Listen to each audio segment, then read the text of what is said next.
បុណ្យចូលឆ្នាំហើយឲ្យបងប្អូនអើយយើងទៅលេងវត្ត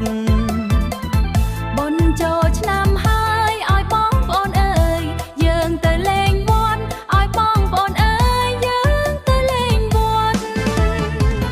លេងល្បែងទាញព្រាត់លេងនៅឯវត្តជាមួយស្រីបងលេងល្បែងទាញព្រាត់លេងនៅឯវត្តលេងល្បែងទាញព្រាត់លេងនៅឯវត្តជាមួយប្រុសបង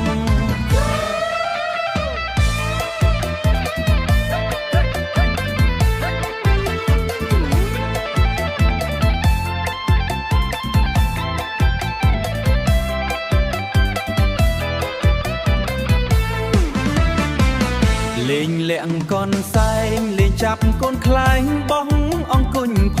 ងលេងលាក់កនសែងលេងចាប់កូនខ្លែងលេងលៀងកនសែងលេងចាប់កូនខ្លែងបងអង្គុញផងជួបជុំបងបងយើងដើរត្រសងទៅវត្តកំសាន្តជួបជុំបងបងយើងដើរត្រសងទៅវត្តកំសាន្ត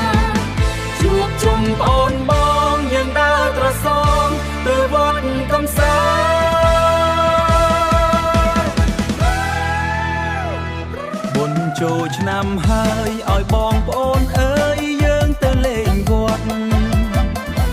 លេងល្បែងទាញព្រាត់